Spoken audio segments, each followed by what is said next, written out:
2000 kilomètres, mais finalement, je vous vois très bien. Et voilà. Alors, je fais partie de l'association Regard, grâce à Stéphane. Je suis à la retraite pédiatre, ancien médecin de PMI, et j'ai connu Stéphane dans le cadre de la... Oula. Euh, Stéphane, aide-moi. Oui, on est parti en Euh, mission à Tahiti. voilà. Ça, c'était d'excellents On a bossé, souvenirs. il y a Voilà, un cyclone en absolument. plus.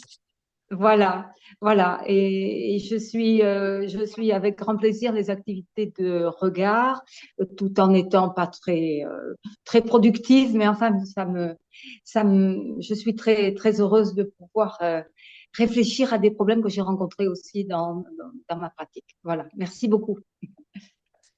Merci Françoise.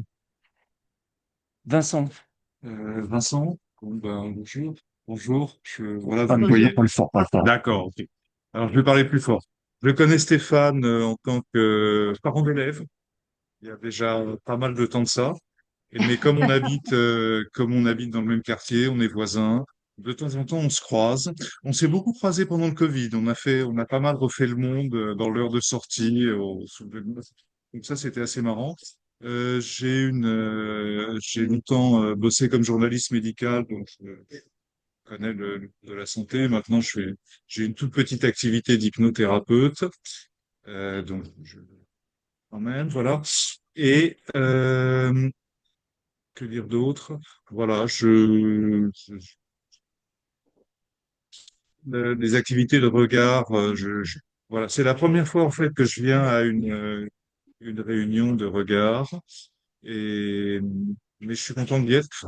Voilà, j'aime bien les gens qui font des choses, quelles qu'elles soient. Voilà, donc je suis Et content d'être ici. Stéphane fait beaucoup de choses. Et malheureusement, Luana n'est pas là aujourd'hui.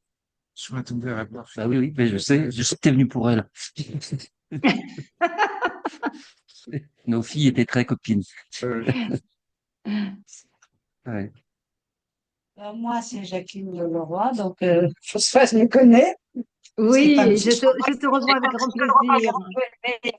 Et Isabelle, peut-être moins. Donc, je suis avec Sophie, au début de regard. La fondation, hein. Je suis donc sociologue. J'ai fait quelque chose sur l'interculturalité, c'est sûr. Financièrement, je suis pas là-dessus. Je suis sur autre chose et c'est pour un livre sur le désenchantement. Donc, il n'y a pas mal à dire en relation avec le progrès, pourquoi pas aller jusqu'à l'IA et donc voilà. Et c'est quoi? Ben c'est toujours s'il y a un plaisir de venir, je paye pas bien d'ailleurs. Malheureusement, il y a un problème de date qui m'est échappé et puis je suis contente de votre sujet parce qu'il est intéressant. Donc, sur l'interculturalité avec aussi, en fait, dans un monde. C'est l'HAB et le volet interculturalité, voilà. Ouais. Bonjour, moi, c'est Isabelle Téchel. Je suis sociodémographe. Depuis seulement l'année dernière, j'ai soutenu ma thèse en juin sur les inégalités de l'accès aux soins de chair et les enjeux autour de l'HAD. Bon, j'ai décidé d'arrêter la recherche, donc je suis là pour me faire plaisir. Je suis fan.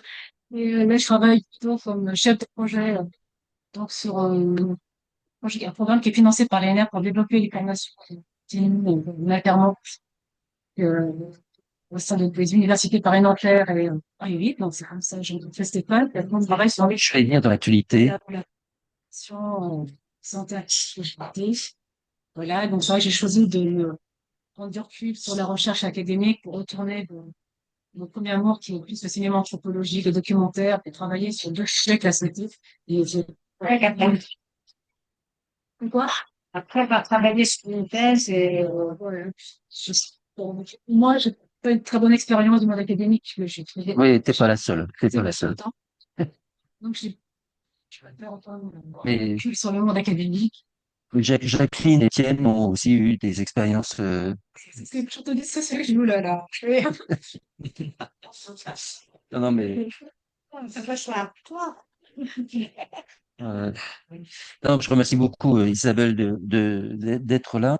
et de nous avoir soutenus dans ce programme de formation qui, 26 ans après, hein, parce que le premier projet, en 99, j'avais recruté Ibra et Jackie Betula au Crésif pendant 3 mois pour mettre en place le DU. 26 ans, c'était en 99. Et donc, enfin, l'université accepte de faire un petit programme. Alors, c'est 4 jours, c'est pas un DU, hein, mais au moins, c'est un pied dans la porte. Voilà, pardon. Excuse-moi, Françoise, je fais bouger C'est pas grave. la caméra, ça doit être très désagréable. Et donc, la première session commencera en janvier 2026. Sachant que là, après, c'est un choix aussi de Nanterre de commencer par des petits modules parce que ça permet de tester et voir si on arrive à trouver des apprenants. Et si on montre effectivement qu'il y a une demande, Bien sûr. plus par rapport à ce qui a été dit ou même l'année dernière, on a commencé à travailler sur ce projet, c'est vrai que Nanterre, par rapport à celui qui fait du TU, était anti-TU parce que c'est une charge de travail qui pèse sur les administratifs des composants qui sont pas assez nombreux et qui sont déjà noyés par le travail. Mais il y a un changement politique, et donc ça reste entrepreneur, mais c'est enregistré. Oh, Mais non, c'est pas grave, c'est pas grave, c'est pas grave, c'est pas grave. Bon. Non, bon, non, voilà, il y a des gens que, voilà, On a que 15 vues, des vidéos, donc il faut quand même. financière, et donc il y a plus de, et moi, volonté. Oui, Allez-y, continue. je ne dis pas le nom de l'université, mais bon, voilà, donc il y a plus de volonté de faire du DU, parce que c'est plus facile de trouver des apprenants, parce que c'est ça. Et donc, ils sont beaucoup motivés au niveau résidence de développer les DU. Et budgétairement, c'est toujours rentable. C'est plus rentable. Et surtout, il y a eu l'apprenant, parce que c'est certifiant. Alors, c'est très compliqué de rendre certifiant, ils ont mis des formations. Voilà. Donc, du coup, il y a une vraie volonté politique de développer des DU, finalement. Donc, pour eux, il faut vraiment les micro-formations, comme des tests de suivre l'abonnement. Et puis, ça reste quand même, alors, après, ça dépend mais ça reste utile pour les personnes qui n'ont pas le temps, enfin, des débuts, et qui veulent nous se former sur différentes relations, et qui ont besoin de leur travail. Oui, non, non, mais de toute façon, encore une fois, je remercie beaucoup aussi les Libres, hein, qui nous ont soutenus. Euh, Pour nous, 2 ans, c'est rien par rapport aux 26 ans. Voilà. Mais alors, du coup, voilà, nous, c'est un problème. C'est qu'on a passé l'âge d'enseigner à la fac. Donc, la fac donc, on est sous-traité et c'est Migration Santé qui va être l'interlocuteur administratif de l'université. Ils sont Calliope et donc ils ont toutes les compétences et capacités administratives et financières et qui va ensuite utiliser Regard, les intervenants de Regard. Et on remercie aussi Simona Tersini, qui est l'enseignante chercheuse de Nanterre qui porte le projet au niveau académique sur les besoins d'une enseignante perse. Spécialiste.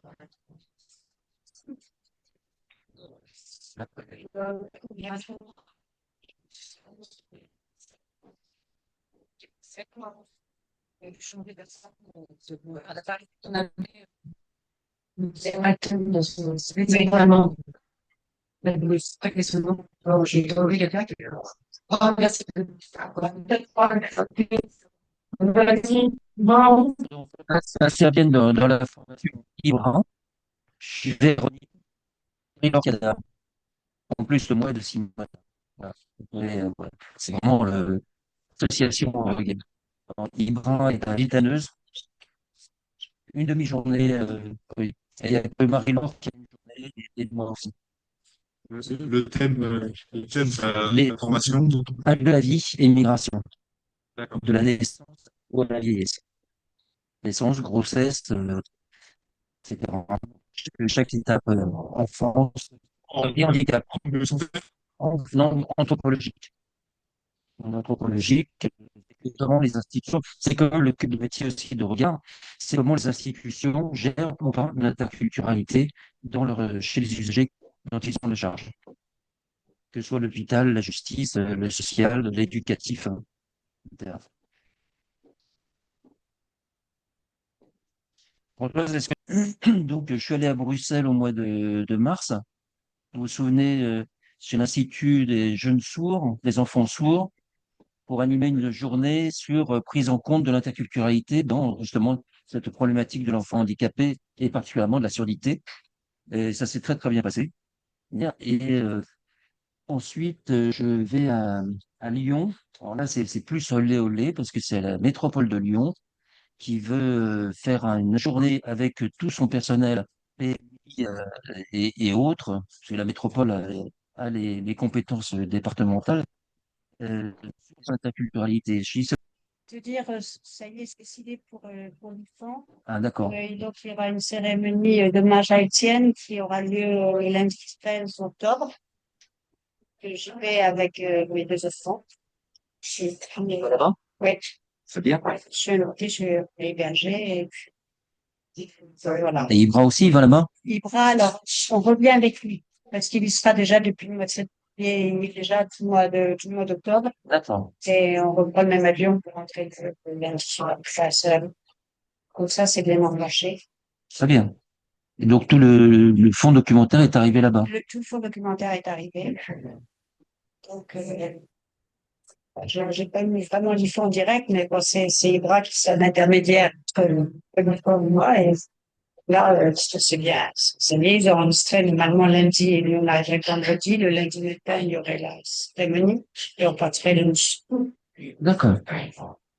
Très bien. Ben, tu me passes les informations, je les mettrai sur le site internet. Oui, tout à fait. C'est bien. Absolument. Ouais, très bien. Alors, Isabelle, Je sais pas. Recette, je vais peut-être pas tout vous faire, je suis en train de réfléchir à ce que je vais vous raconter. Sinon, je vais peut-être résumer. Peut-être déjà pour faire la genèse de ma thèse, donc comment je me suis trouvée sur la chaîne de la PHP. Tout simplement parce que j'ai une de mes meilleures amies qui est devenue carrée par la chaîne de la PHP. Et tout de suite, ce mode de prise en charge m'a intéressée. Là, je me suis interrogée sur les freins et résistances qu'il pouvait avoir donc, à la maison. Tout simplement, juste avant, j'avais fait un mémoire pour MTO avec les freins et résistances au dépistage de certains. Et je m'étais aperçue, en bien le reçu, le perçu, le vécu, et puis même toutes les représentations culturelles, je jouais sur la représentation des forts, des morts, comment on allait accepter qu'il fallait se faire dépister, comment on allait accepter les je me suis dit, là, ils sont un peu maître de ce royaume, est-ce que ça va pas justement aggraver, favoriser peut-être les freins et les barrières au développement, parce qu'on ne risque pas d'être dans plus d'automédication. Et surtout, j'avais pu constater dans ma mémoire qu'il y avait quand même de plus en plus de personnes isolées à domicile. J'ai du mal à percevoir qu'elles pouvaient développer cette prise en charge avec autant de personnes isolées de face. Euh, du coup, je peux vous rappeler. Soit ça va, tu Entendez? Oui, oui, oui, Soit c'est bien. C'est bien. D'accord. Oui, oui, oui, oui, oui, oui. Alors, Oui. je ne sais pas si je vous présente l'HAD. Est-ce que vous connaissez un peu l'HAD? Pas du tout. Ça peut être intéressant pour vous. tu connais pas? c'est c'est l'hôpital de Oui, mais vas-y, peut-être Isabelle, oui. Parce qu'effectivement, donc, le côté Étienne et Jacqueline est plus le côté judiciaire, juridique, avec les intermédiateurs culturels en justice. Alors, si on prend, par exemple, la définition de la Cour des comptes, c'est donc un établissement hospitalier qui offre aux maladies atteintes de pathologies multiples. C'est les domiciles, des soins médicaux et paramédicaux à domicile, et qui va prendre en charge tous les patients de tout âge, D'accord. pathologies. Oui. Voilà, que ce soit grave et parce que ça permet de faire la différence parce qu'ils vont relever de simples passages infirmiers et vraiment voilà, de l'HAD. Parce que quelque chose qui est méconnu en France, c'est que l'HAD est un véritable hôpital. C'est vrai qu'il a un statut juridique comme un hôpital individuel, ce qui est une spécificité française. Parce qu'on a très peu d'HAD finalement dans le monde, même si ça commence à se développer un petit peu. Et les HAD qui ressemblent plus à ce qui existe en France, ce sont notamment les HAD en Espagne ou en Australie, mais ce sont des services extérieurs, externalisés donc, aux hôpitaux traditionnels. Pas ce statut de nom. Chaque hôpital a son HAD. Alors, non, donc en France, ah oui, en Espagne, France, non. Alors, moi, j'ai travaillé avec l'HAD à PHP, qui est effectivement rattaché, c'est-à-dire que les hôpitaux de l'HAD à PHP, généralement, sont dans un secteur de l'HAD qui les prend en charge. Après, tu as d'autres hôpitaux de l'HAD privé. Mais c'est Santé Service, par exemple, c'est la plus connue, c'est le concurrent de l'HAD à PHP en Île-de-France. Cela est des bonnes équipes. Lequel, j'ai pas dessus. Pas Tes services. Ah, vous sortez service? Oui, oui. J'avais fait une formation pour eux. Oui, c'est ça qui m'est connu. Non, ils ont un statut juridique. Ah oui. Ce sont des hôpitaux de part entière. Après, ils travaillent avec, voilà, avec les hôpitaux du secteur. Après, je vais expliquer après pourquoi. Parce qu'il y a comme des critères d'inclusion pour pouvoir être accepté en achetant PHP. Officiellement, là, donc, il faut justement aller dans une zone géographique, donc, qui est couverte par une HAD, que ce soit la PHP ou, par exemple, qui est privée comme centre de service. Donc, l'état, effectivement, du patient doit relever un petit peu pour une pathologie évolutive. Voilà, les centres doivent pouvoir être à domicile. On doit nous rapprocher d'or normalement. Aujourd'hui, sans la relève, si on n'est pas censé être isolé, alors, il doit avoir donc un domicile qui doit être adapté. Dans la réalité, tout ça a beaucoup évolué, mais simplement parce qu'on a de plus en plus, surtout avec l'augmentation aussi de l'espérance de vie de personnes âgées isolées, domicile. Mais c'est aussi notamment au niveau de l'achat beaucoup de personnes qui ont un statut socio-économique qui est quand même assez faible et qui sont dans des logements assez justes. Et il faut bien que les cafés les prennent en charge. Donc, c'est quand même, on y va, l'HAD va quand même, tout simplement. Voilà. Parce que ce qui a changé, parce qu'un des critères de aussi, c'est que l'HAD, normalement, n'est pas censé être imposé. Or, alors là, je parle surtout du droit pour tout ce qui est cancer et les maladies non-dégénératives, elles sont toutes prises en charge par une professionnelle qui a décidé de se respecter les techniques, qui considère que toutes ces maladies sont tout liées avec l'épidémie, parce que avec l'épidémie, une explosion de ces maladies chroniques et dégénératives, un cancer qui deviennent chroniques, on considère que ça ne relève plus avec la professionnelle, la possibilité de travailler à domicile, travailler sur les patients cancers.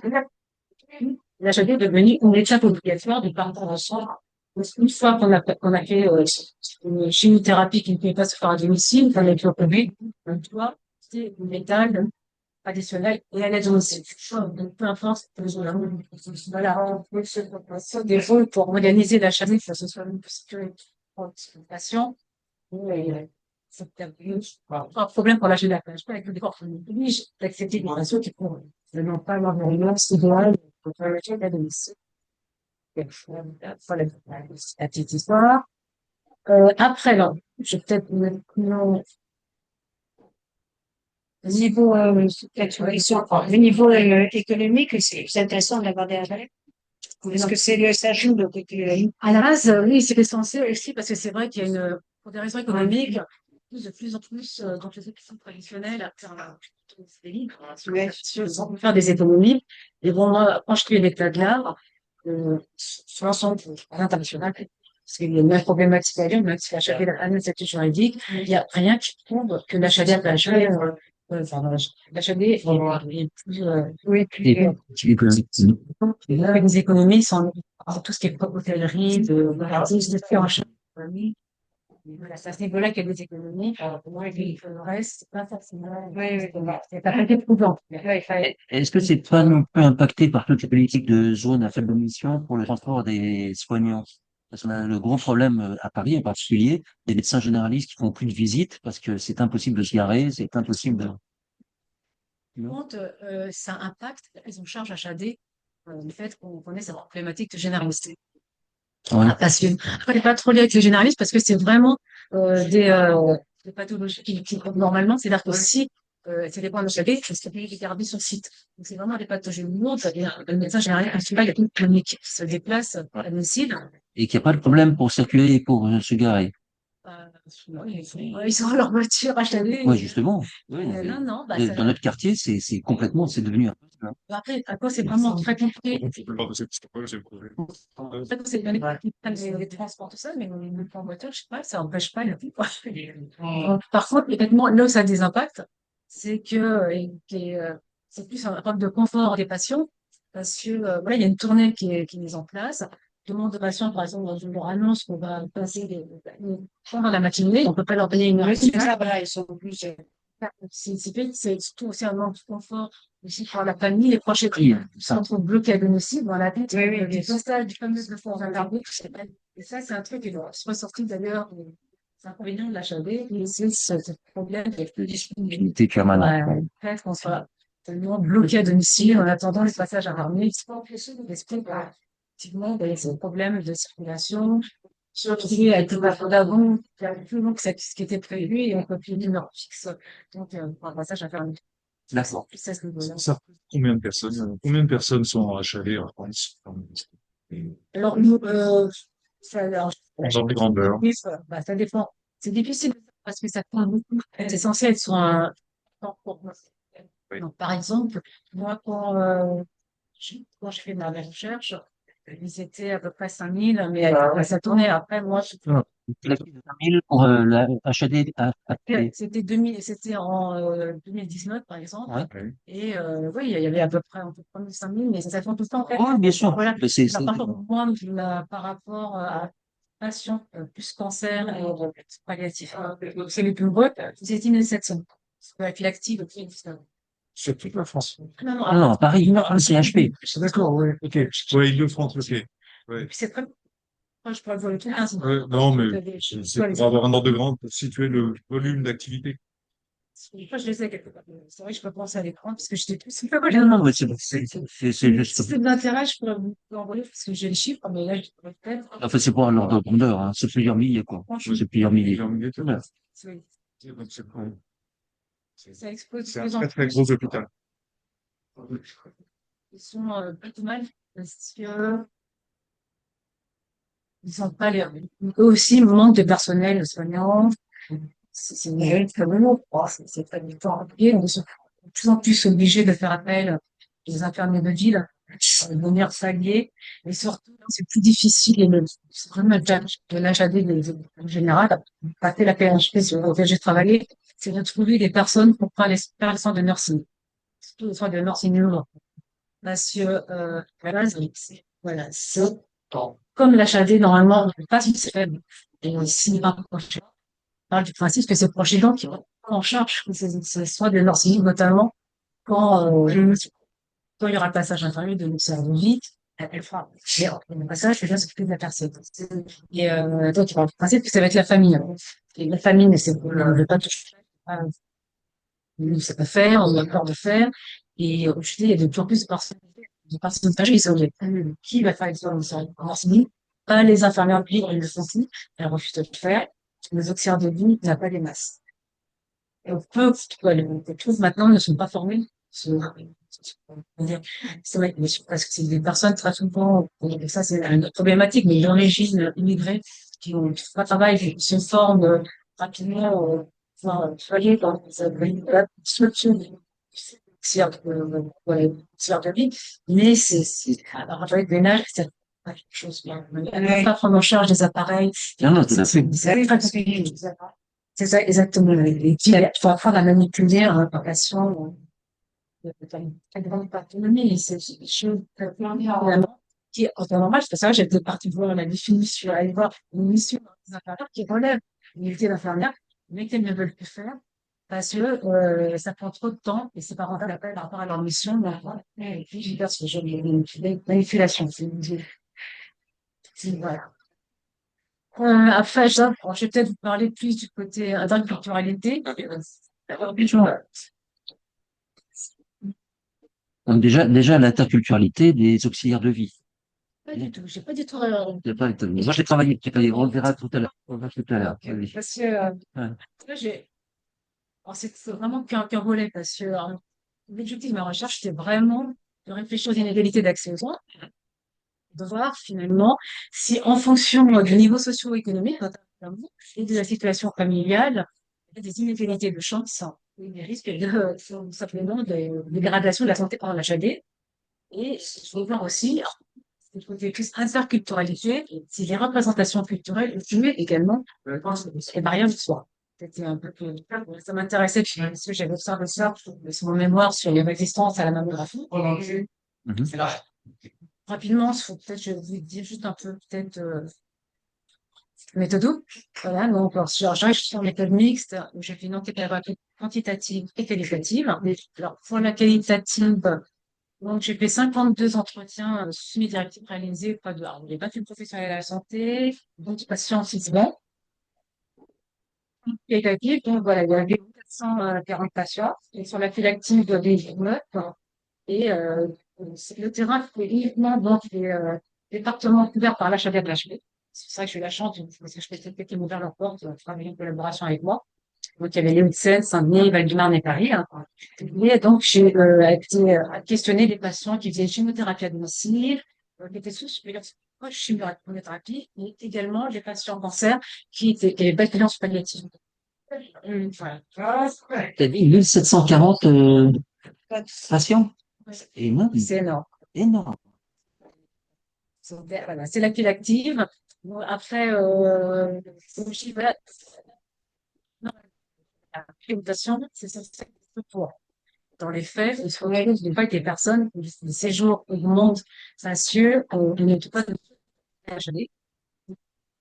Les patients qui des exemples de ce que j'ai pu croiser sur le terrain de la réalité, euh,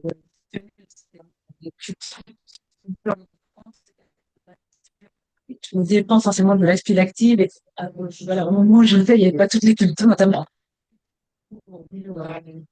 investiguer, c'est Asie orientale, tout simplement, notamment la population chinoise, c'est déjà en fait, et, notamment les IDEA, donc les infirmières de liaison de l'HLA-PHP m'ont beaucoup parlé de cette voilà, de ces personnes originaires de Chine qui étaient des patients bien différents, pas des patients soignants, des proches aidants différents des autres, car ils n'avaient pas le même rapport à la dégoût et à la pudeur. Et tout, c'était voilà, les proches aidants qui ne venaient pas de soins techniques. Oui, c'était une aide précieuse qui demandait d'être formée, pour prendre mes relèves il fallait. Donc, j'ai trouvé ça intéressant. Développé par moi-même, c'est effectivement que les proches aidants d'origine chinoise étaient aussi passionnés de ça, mais je n'ai pas pu le faire. Ça, c'est la remontée du professionnel.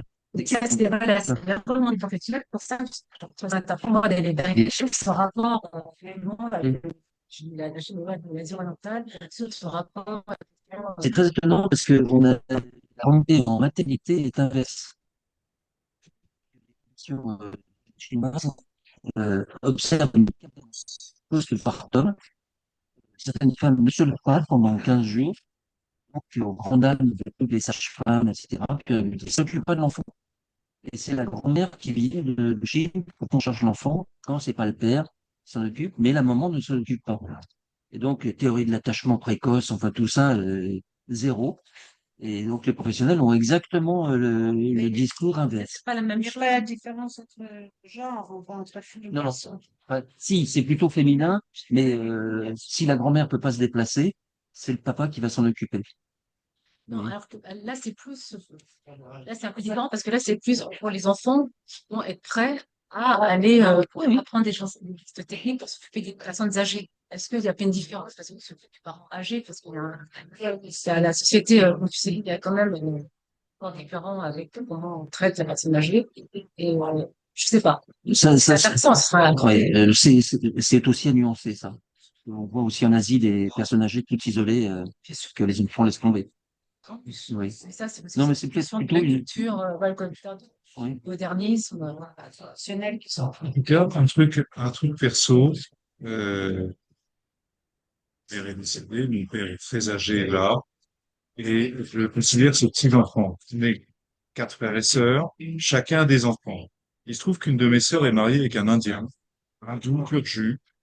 Très clairement, les 4 enfants de ce couple-là sont plus proches et plus engagés dans le rapport aux grands-parents, donc à mon père en l'occurrence, que les miens ou ceux de mes frères et sœurs, comme les enfants français. Et vraiment, les cas, j'ai eu l'expérience hier soir. Donc c'est tout fait. Mais c'est ce que j'ai observé sur le terrain aussi. Une gamine de 20 ans. Oui, de 20 ans, quoi.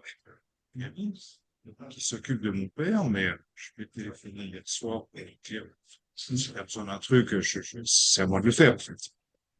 C'est vrai, c'est vraiment son job. Hmm. Après, voilà, alors, parce que alors, je vais répondre à cette question, parce que ça, tout de suite, Stéphane avait réagi comme ça, on dit, attention, faut pas, d'ailleurs, c'est un content dans l'essentialisation, c'est ça? Hmm. Je sais pas si je comprends bien. C'était pas du tout on va dire, mon objectif, ce que je cherchais à faire. Non, c'est le Non, remontée non, professionnelle, oui. voilà, ce que je voulais vraiment regarder, c'était comment les représentations culturelles et reçues par la famille pouvaient effectivement jouer sur le rapport vers le soin et le traitement qu'on avait donné et voir que peut-être qu'il n'y a pas de lien, mais je voulais vérifier ça. Et si, il y a un fort lien. Il y a un fort lien. Alors, ce qui était très intéressant, c'est, voilà, j'ai découvert cette représentation culturelle qui était transmise par les parents était également liée. Donc, il y a toute une histoire socio-politique et sanitaire de pays d'origine aussi, qui jouait fort aussi sur le regard qu'on allait poser sur les équipes soignantes, sur les certains traitements par rapport aux autres. Et c'était très intéressant de pouvoir après se positionner les patients sur les traitements qu'on leur proposait. Et donc, alors, je vous ai pris un exemple, c'était le plus extraordinaire. Donc, alors, je l'appelle Lisa, c'est pas son vrai nom, tchétchène, voilà, qui à la retraite, journaliste à la retraite, soignée pour un cancer des ovaires, qui effectivement était totalement contre les médicaments, et l'automédication. Elle était en plus sous chimiothérapie orale, même des fois, elle avait du mal, elle essayait toujours d'être dans la négociation avec le médecin. Peut-être qu'on l'a fait, on pourrait faire à tout 15 jours pour faire, voilà. Alors, je vous ai mis des extraits, je sais pas si je vous les lis, c'est peut-être plus intéressant pour vous que je vous lise les échanges qu'elle a eu. Alors, elle n'était pas toute seule, elle était avec une amie que j'ai appelée Elena, parce qu'elle parlait pas très bien français, et donc elle est servie d'interprète. Alors, je sais pas, vous m'entendez? Oui, oui, oui, oui, oui. Et là, je Je- vous vois mieux, Isabelle. Peut-être la caméra, effectivement, il faudrait la tourner un peu vers Isabelle, parce que je la vois pas toujours très bien, Isabelle.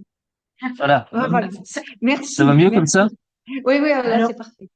Oui, alors, mais voilà, là, je sais, le ton est bon. Merci. d'accord. N'hésitez pas parce que je sais que je parle pas assez fort. Non, non, non, Alors, non, le son est parfait. alors c'est vrai que sur ma thèse, dans ma thèse, j'ai remis tous les dialogues vraiment sans y toucher. Bon, là, j'ai touché un petit peu parce qu'à l'oral, je t'ai dit, sinon, ça avait du mal à comprendre parce que même Elena, qui se traduisait elle-même, elle est un auteur français, elle est super.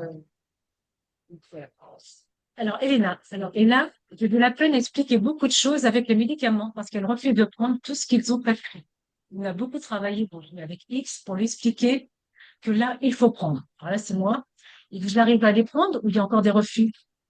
La patiente, ça. Maintenant, je voulais faire petit à petit. Mais des jours, je refusais tous les médicaments pour comprendre comment je réagis sans les médicaments. Parce que tous les médicaments sont très forts, presque comme un alcool. Alors, son amie, comme les drogues. Elle ne supporte même pas le Doliprane. Lisa, pour le TEP-scan, après, regardez, aujourd'hui, c'est à prendre, mais après ça, j'ai commencé à trembler comme ça, réaction. Alors moi, je lui demande, donc vous avez beaucoup d'effets secondaires avec les médicaments? La patiente, oui, parce qu'elle, non, ça c'est son amie, oui, parce qu'elle n'a jamais pris de médicaments. La patiente, et encore, peut-être le refuse, il dit non, non, non, arrêtez ça. Et 2 jours, je suis mieux qu'avec le médicament. Alors moi, je lui demande, et vous en parlez au médecin, justement, pour dire, la patiente, mais je dis la prochaine fois. Moi, je lui demande, et donc, ils essaient de trouver d'autres médicaments que vous supportez mieux. Son ami, oui, oui, oui. Même l'équipe des infirmiers, ils apportent tout de suite quelque chose d'autre. Mais ça, c'est en général, c'est sa perception des médicaments. Elle ne les supporte pas, voilà. Elle ne respecte pas, elle ne supporte pas, elle ne fait pas confiance, voilà, c'est ça. Voilà. Donc, c'est ça, vous n'avez pas confiance dans les médicaments? Son ami, oui. Parce qu'elle pense que tout est poison. Et donc, voilà, il y a tout un débat sur cet automédicament qui se refuse. Et en creusant, en continuant la discussion, mais c'est lié à tout, la situation, donc, Pays d'origine. oui, voilà, la situation sanitaire qui existe en Russie. Ouais. Et là, donc, son ami commence à m'expliquer voilà, la situation sanitaire de la Russie, de la problématique aussi de la corruption des médecins. Et voilà, c'est son ami qui m'explique. Les gens, surtout pour le cancer, pour des maladies très dures, ils partent de la Tchétchénie pour chercher les soins ailleurs. Parce que la Russie, elle est connue pour sa parfaite corruption. Tu dois payer pour tout. pour être soigné, il faut savoir pour les médicaments, tu dois payer. Mais c'est pas tous les gens qui ont de l'argent pour payer parce que c'est très difficile de gagner de l'argent là-bas. Bien sûr, il y a des gens qui ont la formation, qui sont très doués, qui sont professionnels, etc. Mais qui ne tentent pas toujours bien. Et c'est ce qui est très malheureux chez nous, c'est que les gens, ils ne prêtent pas attention à l'utilisation des médicaments. Ils utilisent beaucoup d'antibiotiques eux-mêmes. Ils peuvent prescrire eux-mêmes, c'est pas obligatoire d'aller chez le médecin parce que c'est vendu partout dans les pharmacies sans prescription. Par exemple, ils ont pas cette culture d'utiliser les antibiotiques comme il faut. Ils utilisent n'importe lequel. Après, qu'ils ne finissent pas vraiment. Donc, après, ça devient la catastrophe. Parce que même pour un rhume, quand tu dis, qu'est-ce que tu as fait? Il peut te dire qu'il a pris amoxicilline. Il a pris d'autres choses. Il fait lui-même. Moi, ah, d'accord, parce que c'est en libre service? Oui, oui. Ouais, étonné, en ventre libre? Oui. Ah oui, donc ils sont très dans l'automédication. Oui, oui. Et c'est pour ça que les gens qui partent, les Russes qui partent partout en Europe, c'est la première chose qui les étonne. Ils pensent que c'est vraiment difficile. Ils sont dans une situation difficile parce qu'ils ne peuvent pas acheter ici les médicaments comme c'est vendu librement en Russie. Voilà, ça c'est grave. C'est un grand problème en Russie, pas seulement en Tchétchénie, partout en Russie en général, c'est que tu peux acheter tout. Et donc voilà, et donc il y a cette image, à la fois donc des médecins qui assument un peu des escrocs. Alors, du coup, à l'inverse, c'est qu'elles avaient une image, maintenant elles encensaient c'est les seules qui encensaient les médecins et les équipes professionnels qui sont plus croisés justement sur le parcours de soins. Moi, c'était des dieux. Mais par contre, voilà, elles considèrent que c'est vraiment néfaste. Et même après, elle continuera, là. C'est pas intéressant, c'est qu'on a continué après, même on a fait discuter, la personne n'arrêtait pas de dire. Donc, c'est une problématique de médicaments qui est donnée so facilement, parce que c'est même en France. On dit, ouais, on nous donne ça comme des bonbons, et elle n'a pas, elle n'arrêtait pas voilà, de parler, d'utiliser ce terme de bonbons, quoi. C'est très intéressant. Est-ce qu'il y a une problématique en Russie aussi de médicaments frelatés? Parce qu'on a ça en Afrique subsaharienne. Ah bah, Il y a des faux médicaments. alors ça, Ouais. c'est plus dans le marché noir. C'est ce qui est pas Ouais. vendu, des fois, c'est plus, Oui, même dans les pharmacies. Hein. ouais, ça, je sais pas, j'ai pas étudié Ouais. la situation. D'accord, On il n'y en a pas parlé. n'a pas parlé de ça. D'accord. Oui. Mais c'est une bonne question. C'est vrai. Après, là, c'était plus sur ce qui était vendu au noir. Hmm. Je sais pas. Alors, effectivement, autre exemple de refus, c'est le refus qui est lié au manque de confiance dans la médecine moderne. Donc, alors, j'ai d'ailleurs, voilà, c'est considéré comme néfaste pour la santé avec les patients qui préfèrent se tourner vers la médecine traditionnelle avec laquelle ils ont été habitués donc, par leurs parents. Donc, c'est quelque chose que j'ai surtout trouvé en Afrique du Nord, patients d'origine d'Afrique du Nord, du Maghreb, un peu aussi en Afrique noire. Et alors, j'ai déjà un premier témoignage d'une nouvelle. Au départ, c'est une question que je suis allée voilà, investiguer parce que c'est quelque chose qui est beaucoup dans le témoignage des professionnels. Et donc, il y a une qui explique. Alors, un truc qui est très intéressant à entendre, c'est que ça n'a rien à voir avec le niveau socio-économique des patients ou le niveau d'études. C'est-à-dire que quel que soit le niveau d'études, même très éduqués, tous, voilà, dès lors qu'ils ont reçu cette culture de faire, ils font la même chose qu'ils aient pas le bac, qu'ils aient bac plus 5. Hmm. Oh, mais j'ai pas du tout. Le modèle explicatif. Alors là, c'est le témoignage d'une idée qui m'explique. Il y en a qui font des refus de médicaments. Ils pensent que ça va pas les guérir. On a eu un patient qui prenait autant de tisane parce qu'on lui avait dit que ça ne servait à rien. On les laisse dans leur croyance. Ce monsieur-là, il était, je sais plus, il était pakistanais, il du Sri Lanka. Il était très éduqué. Il avait une bonne situation, mais croyant, il croyait à des croyances que ces tisanes-là allaient lui permettre de guérir son cancer. Et effectivement, donc j'ai eu quelque chose de similaire. Là, c'était un jeune patient d'origine tunisienne, né en France, 29 ans, qui était soigné pour un lymphome et qui m'a expliqué voilà, que ses parents ont toujours préféré se soigner avec des remèdes naturels. Ils ont appris à préférer d'abord de se soigner d'abord avec les remèdes naturels. Et si vraiment ça marche pas, pourquoi pas aller voir un médecin pour essayer. Tous ces médicaments chimiques, comme ça, je sais pas. Donc voilà, il y a cette mission du médicament qui considère que pas bon pour la santé. Donc il a tendance à faire du tri pour les médicaments. Alors pas pour la chimiothérapie qu'ils à domicile. Donc c'était plus pour les médicaments qui étaient là pour soigner les effets secondaires de la chimiothérapie et d'essayer de voir ce qu'il pouvait prendre, ce qu'il pouvait éviter de prendre, voilà, pour encaisser sans médicaments. Et de même, donc il a angoissé l'idée de consulter des médecins. D'ailleurs, il arrivera très tard dans le parcours de soins avec un médecin avancé parce qu'il est vraiment tardif. Alors là, je vous cite, j'évite au maximum les médicaments parce que je sais que le corps réagit en fait naturellement. Il augmente la température ou avoir de la fièvre, c'est pour montrer justement un virus. Donc, ce n'est pas quelque chose de très grave, je le prends sur moi. Mes parents m'ont habitué à pas trop prendre de médicaments. Tant qu'on peut se soigner naturellement, vaut mieux. Et après, c'est en dernier recours. Et moi, je suis pas très fan de tout ce qui est médicaments. Avec les effets indésirables, etc. Même maintenant, avec le traitement que je prends, bon, il y a eu quelques complications durant le premier cycle, mais je préfère vraiment me concentrer sur les médicaments de la chimio. Et le petit désagrément, j'essaye de prendre sur moi. On ne sait jamais, le mélange des médicaments, c'est pas très bon. Il n'a pas tort, hein. Il n'y a pas tort. Voilà. Et d'ailleurs, ce qui est intéressant, alors les médicaments, c'est quelque chose qui m'intéresse, mais qui font le plus de freins et de barrières, c'est tout ce qui relève des médicaments pour soulager la douleur. Donc la morphine, alors c'est l'hypnovel, Et ça, c'est pas une réaction genrée? C'est autant chez les femmes que chez les hommes? ouais, et D'accord. qui est très forte dans les personnes originaires du Maghreb. Très très forte. Parce que c'est perçu par les familles comme des narcotiques. Ils associent ces médicaments à de la drogue. Et donc, pour eux, c'est quelque chose qui est néfaste pour la santé, donc il y a une très forte résistance. Notamment, c'est quelque chose qui est très mal compris par les soignants. C'est juste qu'on arrive notamment dans l'histoire de soins palliatifs. La personne est en train de vivre une souffrance. Tout ce qu'ils veulent, c'est le soulager, mais la famille met refuse. C'est tout un travail de C'est négociation. l'épreuve envoyée par Dieu. C'est l'épreuve envoyée par Dieu. Même pas, non, c'est pas ça. C'est parce que des fois, je pense que c'est une forme de déni aussi, de voir son parent. Donc, partir. Et ça relève aussi de la représentation culturelle, de la bonne santé, de la mauvaise santé. Et pour eux, si le patient est en souffrance, il bouge, c'est que tout va bien, il ne va pas mourir. Si il est sous sédatif et qu'il bouge plus, c'est Mhm. un peu comme s'il était déjà mort. Donc, quelque part, ils préfèrent le voir en souffrance, en réaction. Voilà, voilà. Et donc, ils ont beaucoup de mal avec le fait qu'ils ont aussi vu un peu qui est vécu comme une euthanasie camouflée. Donc, ils ont beaucoup de mal avec ça.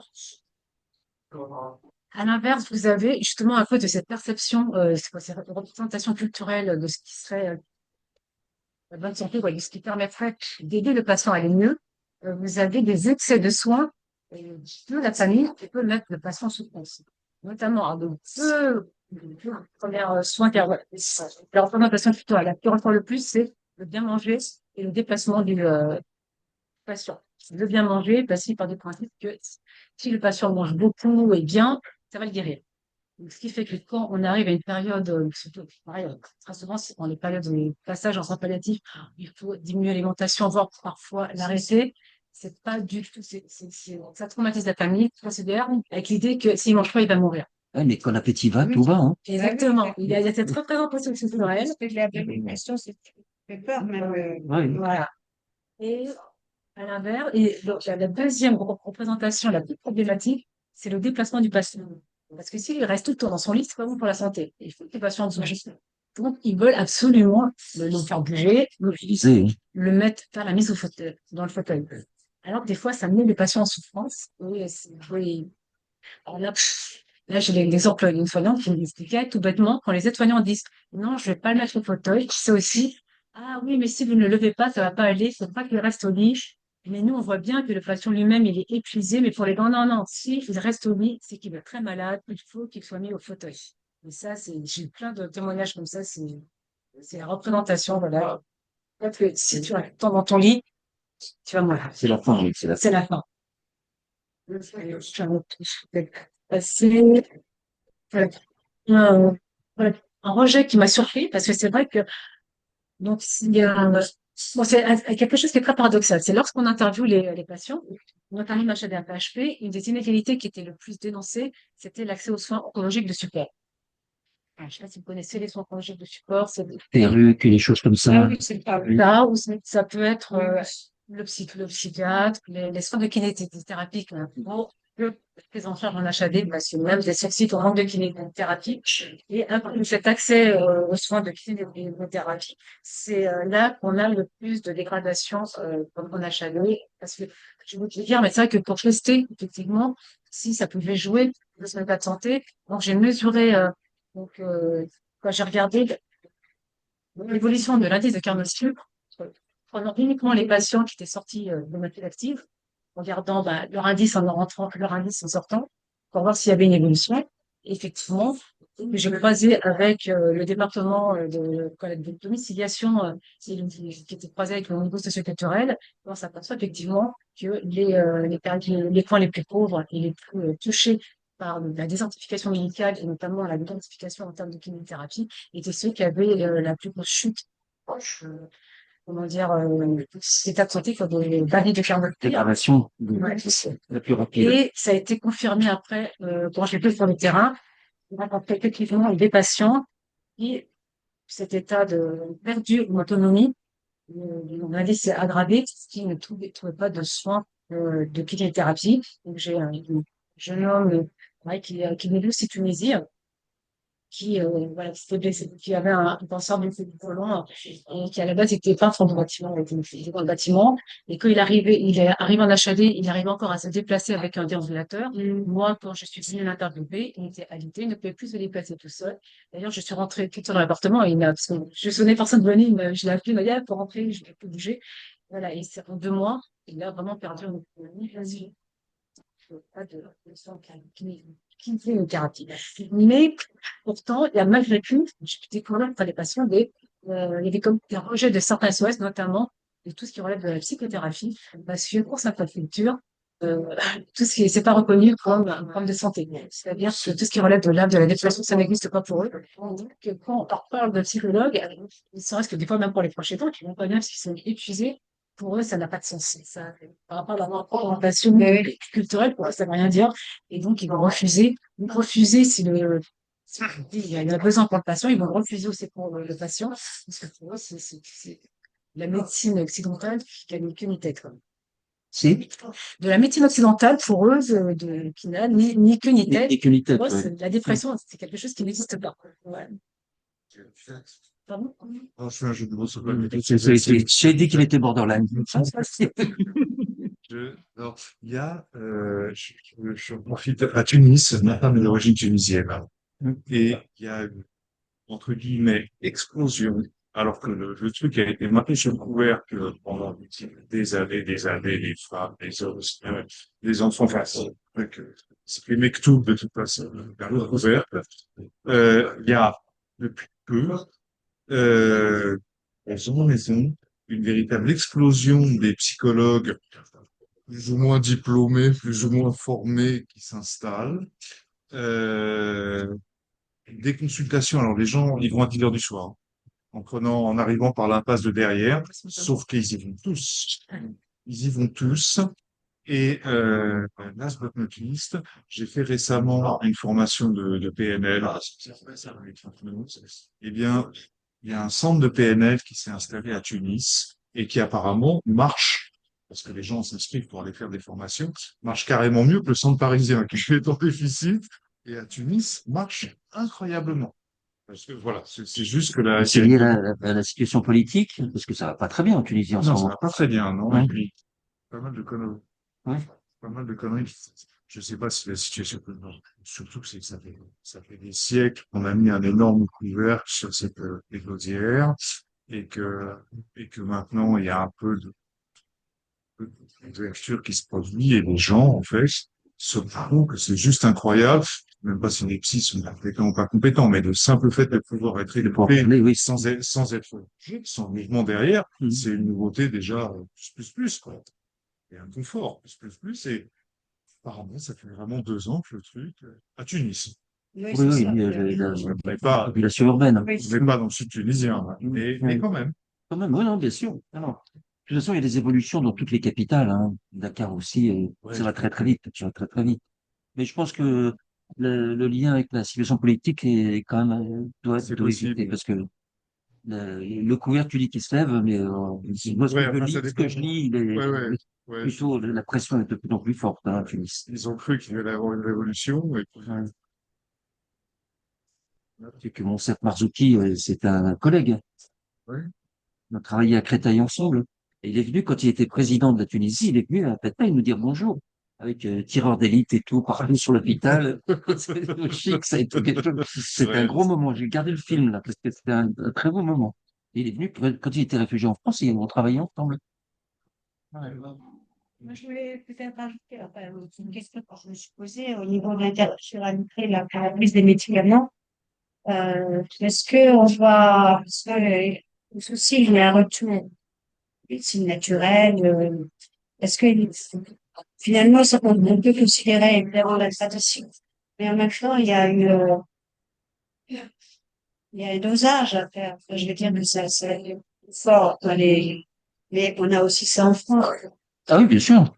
Donc, est-ce que on doit évaluer ça, si tu vois, en fonction enfin, de relativiser ou pas, ou est-ce qu'on doit, hein, est-ce que c'est vraiment, bien sûr qu'il y a l'interculturalité, il y a L'interculturel, c'est aussi le paysan, c'est aussi le marin, c'est aussi, c'est, après, c'est ouais, beaucoup plus large. oui, ce que C'est j'ai pas que vu. l'exotique, hein. Oui, oui, oui, je sais bien, je sais Ouais. bien. Après, moi, sur les patients que j'ai rencontrés, Mais, au niveau, si on, les je prends la précurseurs, France, au peut-être. niveau de la France, il n'y a pas cette résistance aux médicaments. C'est lieu des sols, où ce que dit le médecin, c'est un peu problématique, il n'y a pas cette remise en question. Et même si à Il y a quand côté, même des gens qui sont anti-médicaments, qui sont, bah, pourquoi, mais je parle des gens qui rencontrent des Oui. Mais, que j'ai rencontrés, c'est, voilà, il y a l'automédication et ces trucs naturels, pour les mots comme, rhume, des choses comme ça, les oui, petits ça, ouais, c'est bien. mais tous pour les grosses maladies cancer. Oui, J'ai pas rencontré, la même résistance, oui, sûrement. France, pas loin des personnes d'origine Oui, oui. européenne, d'origine Oui, oui. européenne. La résistance qu'on trouve, c'est la résistance des personnes qui sont très diplômées, pas diplômées, qui vont venir dire, remettre en question les plastiques, parce qu'ils vont ceci, ils vont cela, ils vont remettre en question le choix du médicament, mais ils vont pas mettre en question le fait qu'il faut prendre un médicament. Oui, oui. alors, moi, j'avais beaucoup travaillé sur ces questions-là, sur la population française en particulier. Le gros problème, c'est du déclaratif. Et que, en tant que intervieweur, représentant de l'institution, ils disent jamais la vérité. Ah ben oui, bien sûr. Jamais la vérité. Et quand on fait les vraies statistiques, on se rend compte que Oui. à partir de 5 médicaments, il y en a toujours au moins un qui est mal pris. Oui. Toujours au moins un. 10% des gens partagent le médicament avec les voisins, voisins de chambrée, voisins 10% Oui. à l'hôpital. Ça m'a fait du bien, prenez ça, Oui, oui. etc. Et en particulier les psychotropes, les neuroleptiques. Donc, et avec des conséquences, on estime à 20% le taux d'hospitalisation en urgence des personnes âgées liées à une mauvaise observance du traitement. 20%. Une hospitalisation sur 5. Personnes âgées de plus de 60 ans. Après, ça m'étonne pas, sur moi, auprès des personnes âgées que j'ai croisées, c'est vrai, elles se plaignaient comme Montrine, qui a montré tous les médicaments qu'elle avait. Donc, dès lors qu'elles sont en autonomie, elles se disent, ouais, elles savent plus, elles en sont. Oui, tout à fait. Elles se trompent. Fois, elles se trompent. Tout à fait. Et alors, c'est tout le jeu entre la médecine de ville et la médecine d'hôpital. L'hôpital déprescrit, la médecine de ville represcrit. C'est à cause de ça qu'à l'origine, les patients en HAD ne sont pas censés être en autonomie, ils ne sont pas censés Oui. être isolés, c'est pour éviter ça. Là, on est dans une situation où il n'y a pas le choix, parce qu'il y a trop de personnes isolées, et voilà, la proche aidante, on rentre, quoi. Mais oui, c'est un problème, hein. Oui. Mais pour revenir à ta réflexion, Jacqueline, il est très clair que tout ce qu'on dit en disant, voilà, ça, ce qui se passe dans le Maghreb ou dans la Chine, il y a des dimensions aussi dans la population française, franco-française, hein, de rejet, de négociation, de marchandage, aussi la douleur est rédemptrice. Hein. Moi, ce que je disais tout à l'heure par rapport, c'est-à-dire que un remède de cheval, ça doit te secouer. Pour être efficace, tu dois être secoué. Donc, tu peux pas prendre un remède pour limiter la secousse parce que ça sera moins efficace. Mais oui. Il y a toutes ces représentations anthropologiques qui sont mobilisées Oui. à plus ou moins grande échelle, quelle que soit l'origine des patients. Après, là, je donne ces exemples-là parce que c'était très intéressant. Mais quand je parle de représentation culturelle, je parle pas uniquement de ceux du Maghreb, tout ça. Je parle aussi de représentation culturelle européenne. Oui. Après, Oui, oui, quand je tout à parlais fait. de Louisa, Oui, oui. ça peut en fait, c'est des mots de mais bon, je suis pas en train de dire que c'est ces représentations qui touchent que ces tiers. Je parle, Les représentations, vous connaissez, elles sont diffusées. Il y a des décrets, il y a quelque chose qu'il faut mettre, c'est plus fort. Ouais. C'est plus fort de certains pays. Enfin, ceci étant, ce que souligne Isabelle quand même, qui est très important, Oui. c'est les expériences antérieures avec le système de santé. Exactement, oui. Ça change tout. Bien sûr, il se passe Eh oui. qui fait qu'ils voilà, ils vont avoir des de blocage. Bien sûr. Ils font un Oui, transfert. oui. Bon, voilà, après, bon, autre barrière, justement, qui touche toutes les cultures, voilà, tout le monde, c'est le refus du lit médicalisé.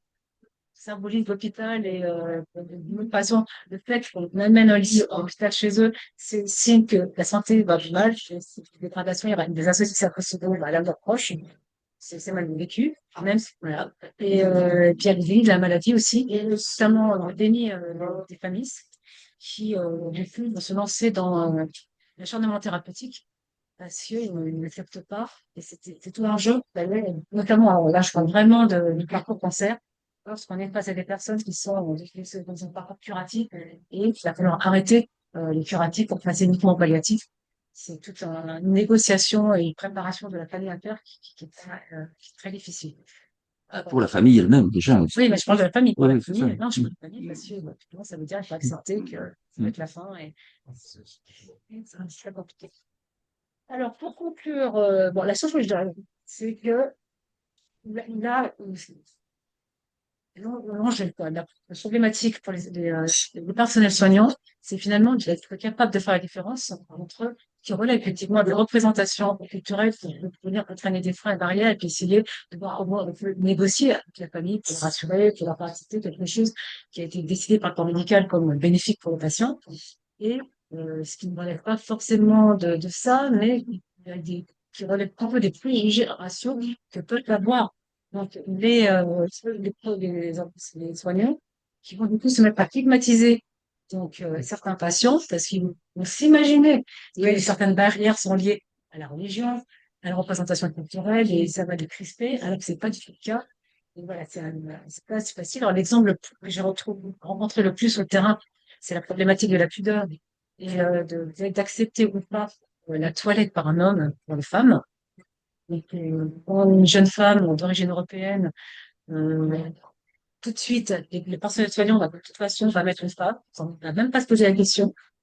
Quand il s'agit d'une femme un peu plus âgée, de confession musulmane, et qu'elle va demander, c'est pas si c'est elle qui dira, je veux pas d'un homme, tout de suite, elle va être suspectée de faire au nom de la religion.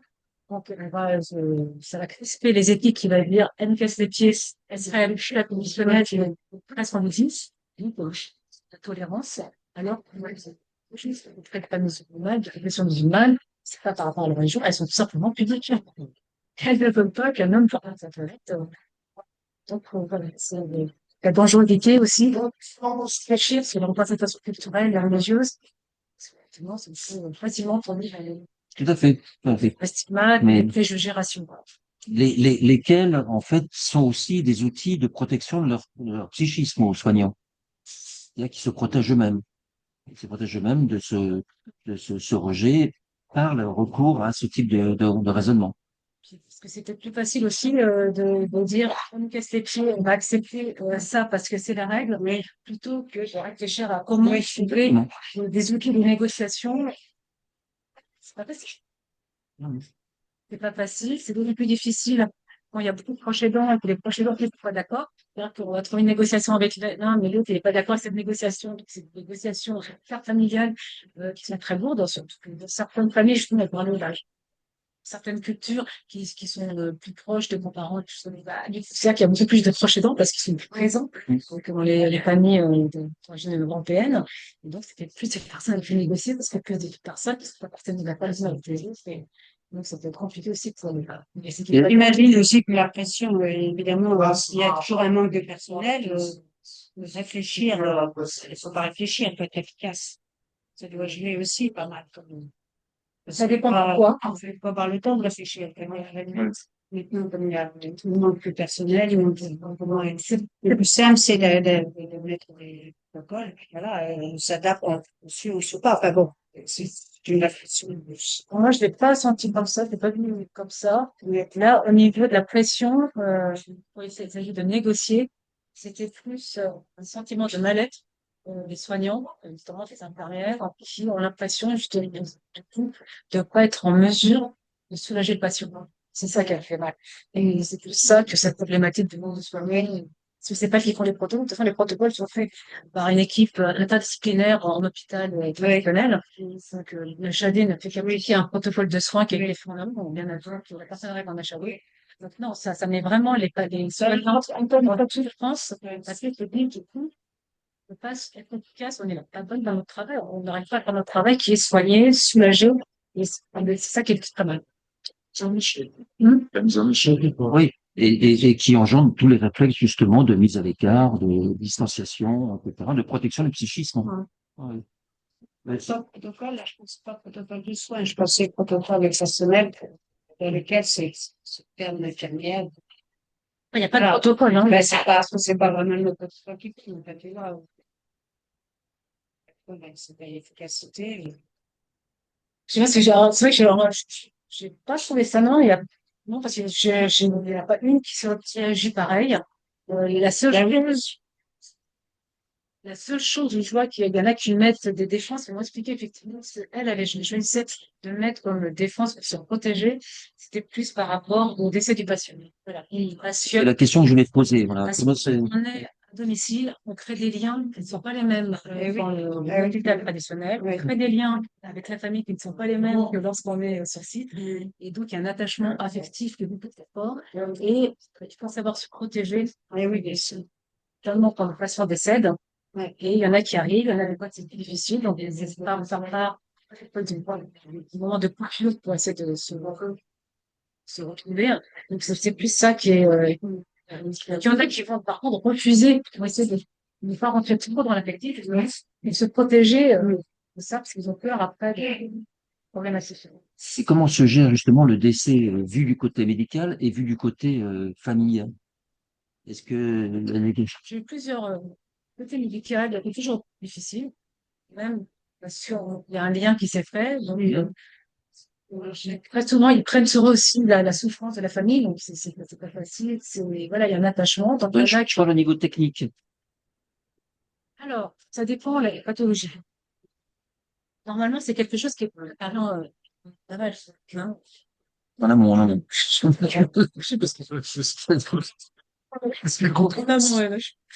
Et à partir, alors, s'il y a un protocole qui se met en place, c'est soit la famille demande le décès et lieu à domicile.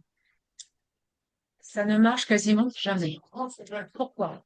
C'est pas la de la chadosse. Même si des fois ils se sont dit, bah, il y a un truc qu'on a fait, c'est parce que très souvent la famille veut répondre donc une demande du patient qui est de mourir chez lui, mais une fois que le patient arrive à la phase qu'on appelle la phase critique, la famille a beaucoup de mal à gérer et le patient finit aux urgences. Donc c'est très compliqué de. Ah oui. Ouais. En fait, c'est la famille qui va aux urgences. Et donc, ils se retrouvent à ce que là, c'était pas. La HAD considère que c'est donc un échec. Il y a une personne qui ne devrait pas être réanimée, qui s'appelle une urgence, qui réanime. Et ça, c'est quelque chose qui est très mal vécu par les équipes. Voilà, mais c'est la famille qui panique. Alors, l'HAD-APHP a mis en place un truc d'urgence, Arpadom, en gros, qui est un truc pour gérer dans l'urgence, qui sont mis en place notamment avec la période Covid. Il y a eu beaucoup de décès à domicile, qui leur permet d'arriver tout de suite pour venir gérer cette phase critique à domicile pour éviter que la famille envoie ça en place. Voilà, là, c'est le cas de figure d'un décès attendu. Après, très souvent, quand la personne commence à se dégrader, elle est tranquillement envoyée dans les soins palliatifs et l'aide. Après, quand la personne meurt à domicile, bah, c'est une vraie question parce que très souvent, c'est pose la question de qui, de s'occuper de quoi, est-ce qu'on doit faire un dans les CRS? C'est quelque chose qui est encore flou et qui pose problème effectivement aux équipes de la HAD-APHP. Donc, Le lien avec les pompes funèbres n'est pas fait. exactement, c'est toute la problématique. Il y a qui me disait, qui est censé appeler les pompiers, tout ça. Voilà, donc là, il y a tout un travail qui est fait par l'HAD-APHP, justement, qui est d'essayer de on va dire, officialiser tout ça, soit que tout ça soit mis en place dans un protocole avant le 17 de Mais c'est très compliqué parce qu'il faut que la famille accepte et pas forcément prête psychologiquement à préparer ce futur décès de patient. Ah, puis parler du décès, c'est de dire le faire venir. Ça. C'est ce côté anticipateur. Si j'en parle, ça va arriver. Exactement. Si j'en parle pas, ça le repousse. Et d'ailleurs, comment ça se passe? Le patient meurt à domicile. C'est la famille qui prévient, qui Le peu funèbre, hein. les flics, les pompes funèbres.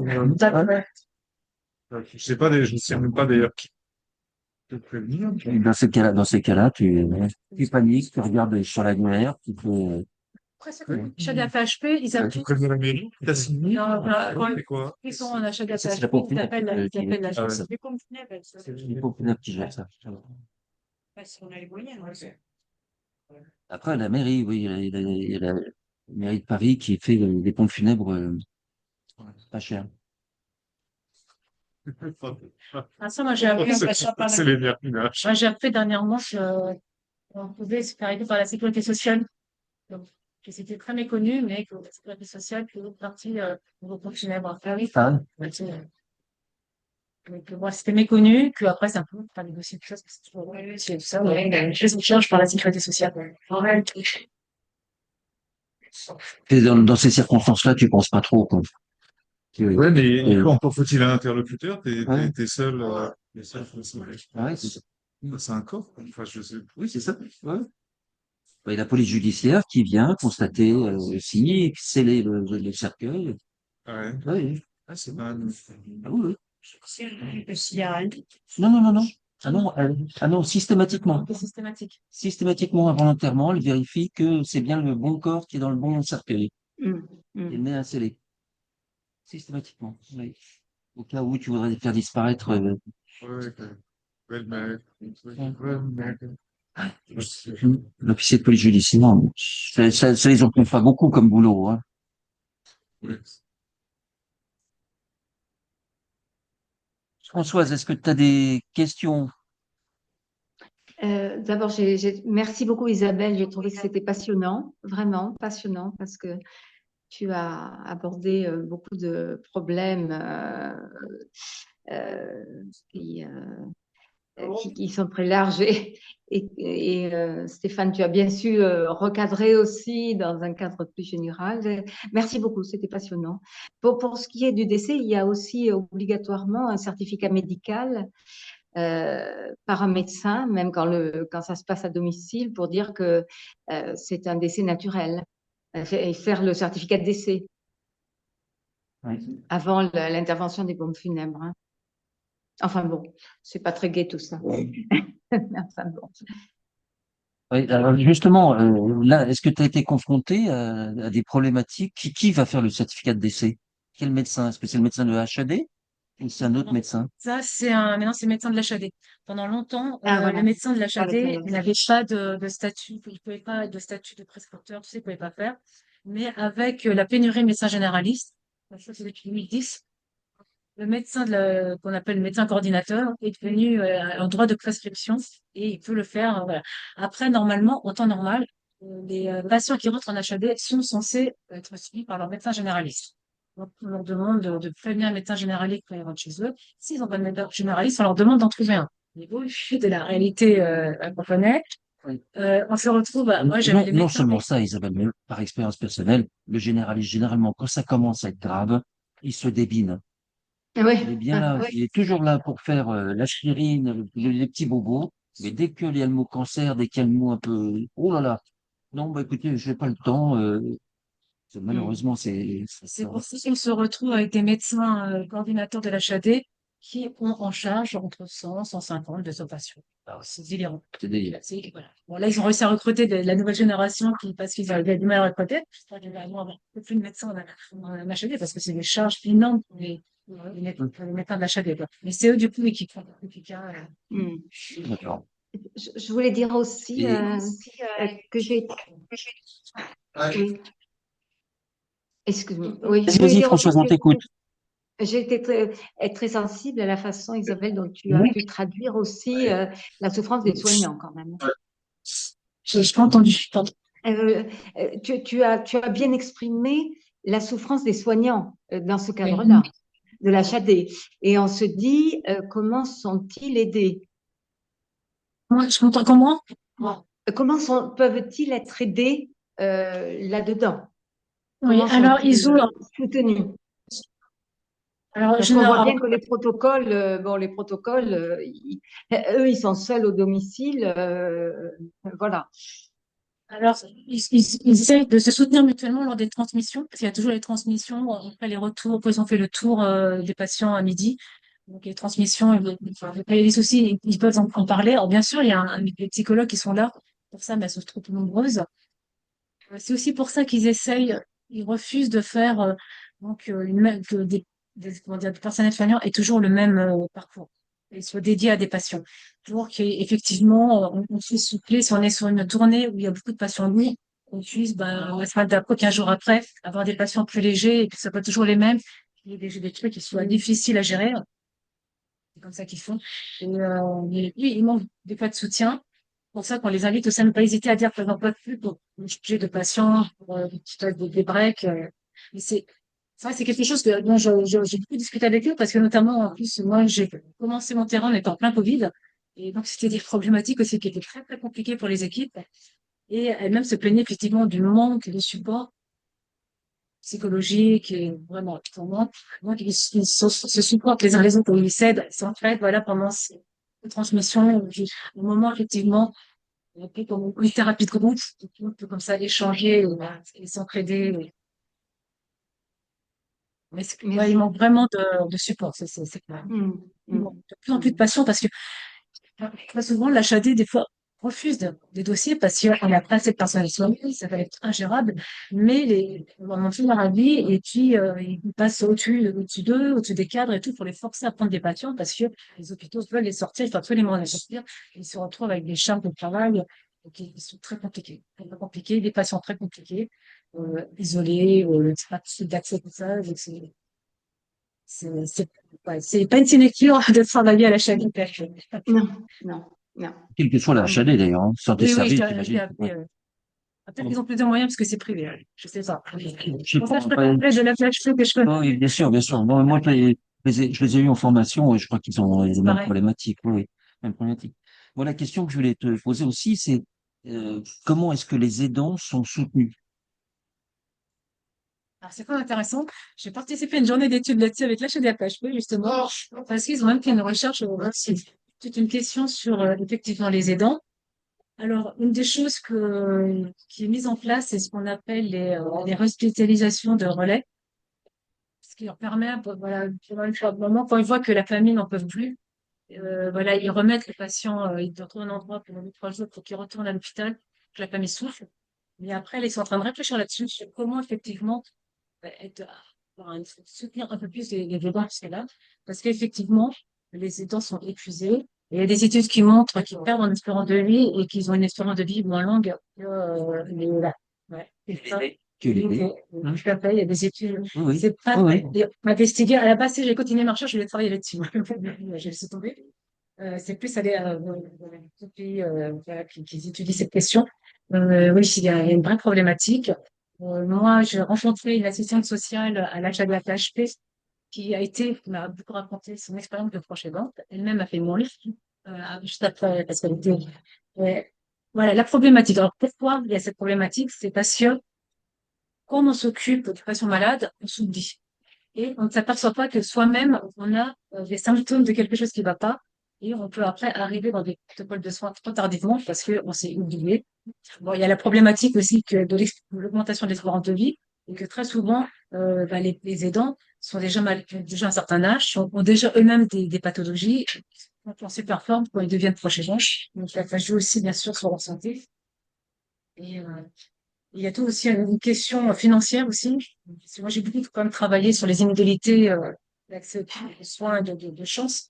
Et c'est ce qui ressort le plus, c'est on a de l'argent, on va trouver de l'aide. Et ben, les proches aidants vont trouver des aides extérieures qui vont venir prendre en charge le patient.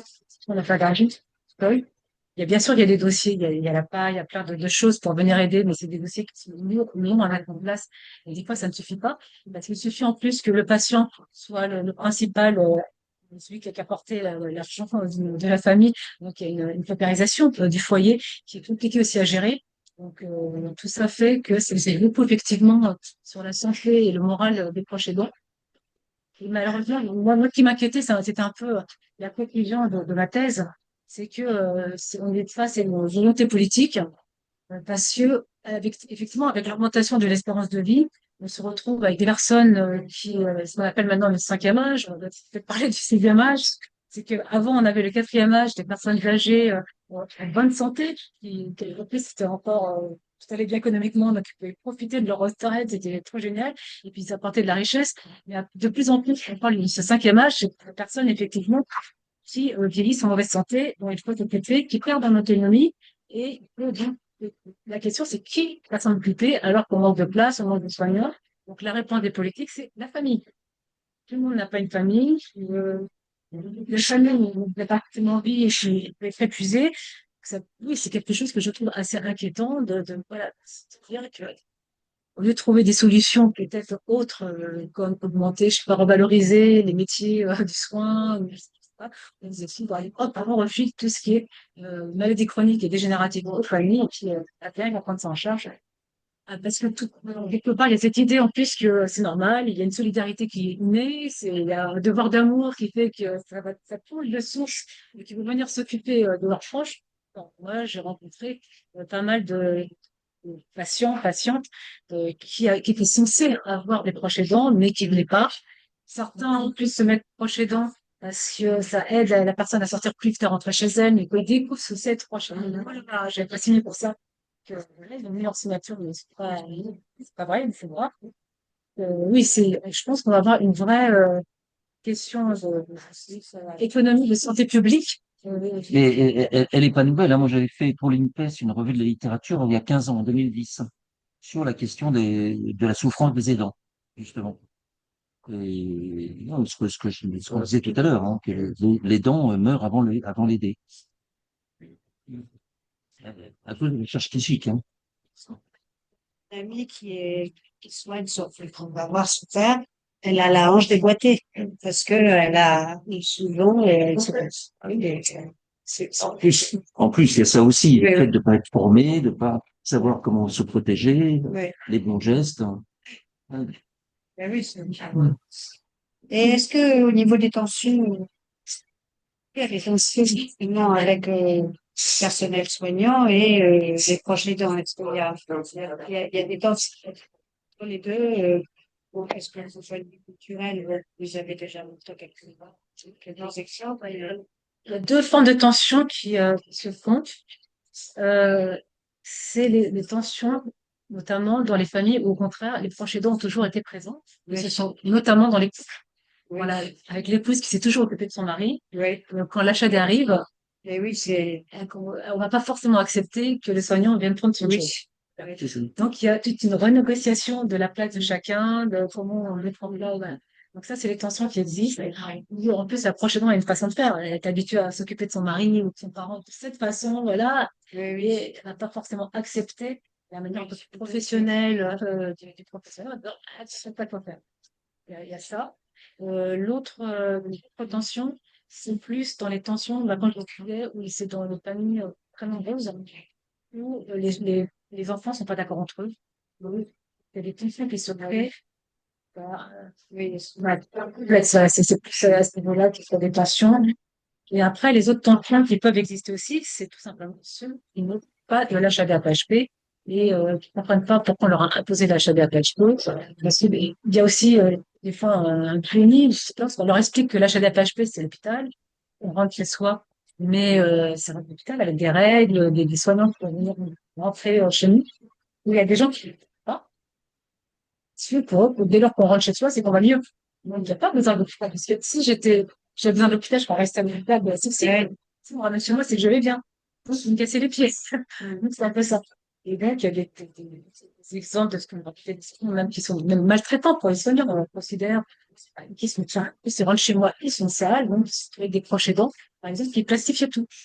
Le sol, de la porte d'entrée jusqu'au salon partout, mettait du plastique partout. Parce que, ça, des choses comme ça qui sont pas forcément agréables à vivre pour les soignants. des gens qui refusent de ouvrir la porte. Ça vient de sonner. Non, on n'ouvre pas parce que non, je suis pas bon le voir. Donc, voilà, il y a cette sorte de tension aussi du complexe. C'est à nouveau des négociations qui sont passées par les médecins traitants, quoi, qui comprennent qu'il y a ici un petit peu besoin quand même de certains soins techniques. Voilà. Alors, moi, j'ai deux questions pour revenir sur la question de l'interculturalité. La première, c'est quelle proportion à peu près de populations migrantes sont en HAD? Je sais pas. Parce que est-ce qu'il y a On peut pas savoir. au moment de la sélection, On peut pas est-ce qu'il y a savoir. un biais de sélection? On peut pas savoir. J'aurais voulu savoir. Oui. C'est pour ça que, même quand je parlais, c'est pour ça que quand j'ai fait d'ailleurs ce croisement entre l'ICA, j'étais obligée de prendre plutôt, on va dire, le domicile. Je ne pouvais pas faire effectivement, parce que j'aurais voulu voir si ça jouait effectivement. Je ne pouvais pas savoir parce que ça pose. Après, moi, je ne pouvais pas d'ailleurs avoir dans les dossiers médicaux tous les variables socio-démographiques. Là, on va avoir le sexe, l'âge, c'est tout. Ouais. On n'a rien Donc, tu sais d'autre. pas si les plus pauvres, on les prend pas en HAD. Comment se fait la sélection, Ils prennent justement? tout le monde. Ils prennent tout le monde. C'est la problématique. Il n'y a pas de critères socio-économiques. Ils prennent tout le monde.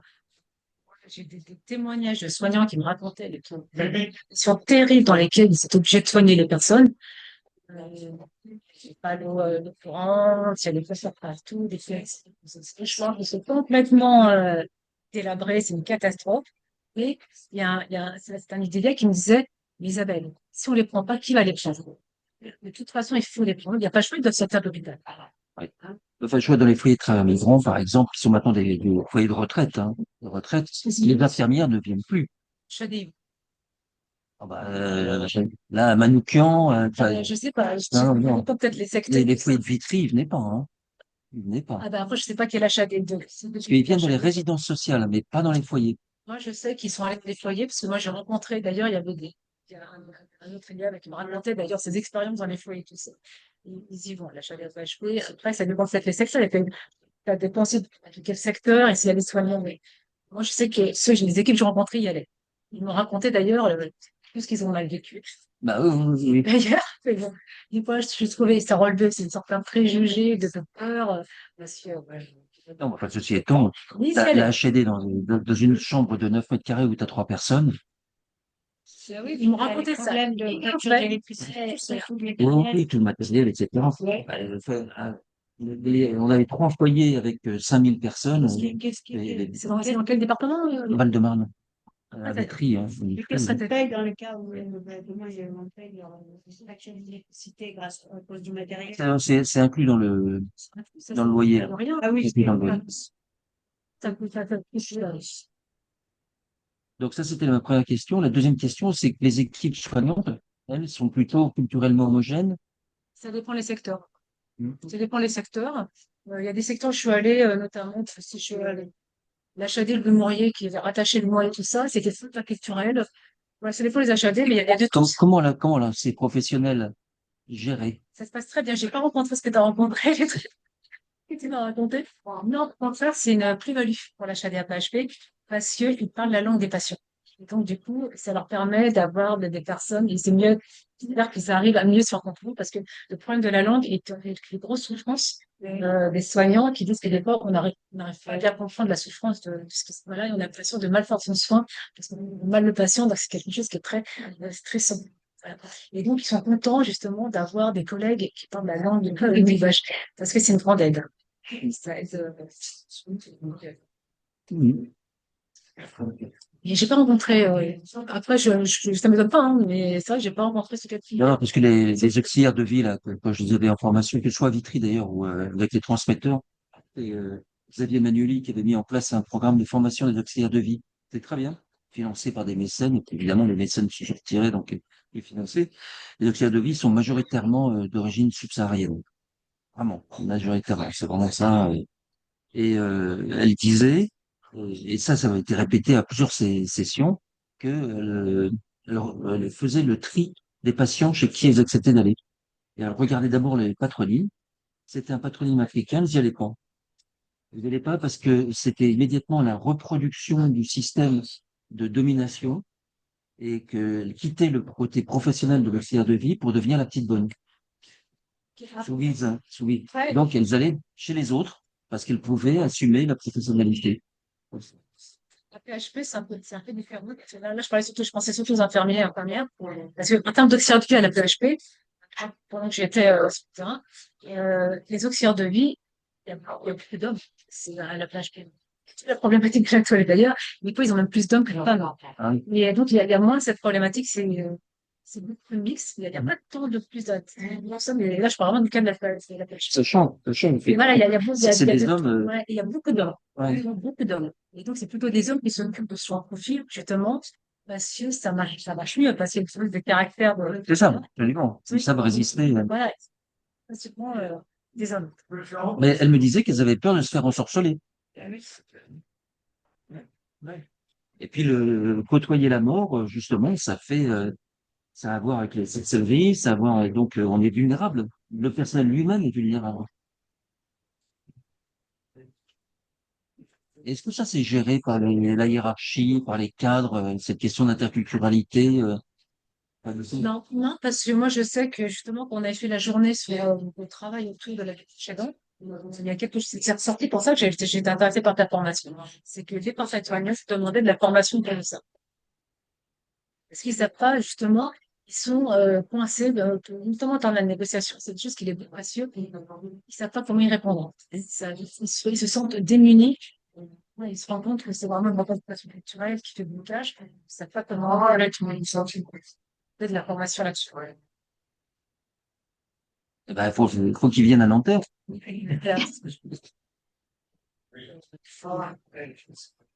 Est-ce que, bah écoute, merci beaucoup Isabelle, hein. C'était Ah oui, Il y a plein de c'était passionnant. ouais. Merci. Merci beaucoup. Et puis donc, rendez-vous à la rentrée. Oui, J'ai pas encore une date parce que normalement c'est Camille David qui doit me donner sa date et on verra à ce moment-là.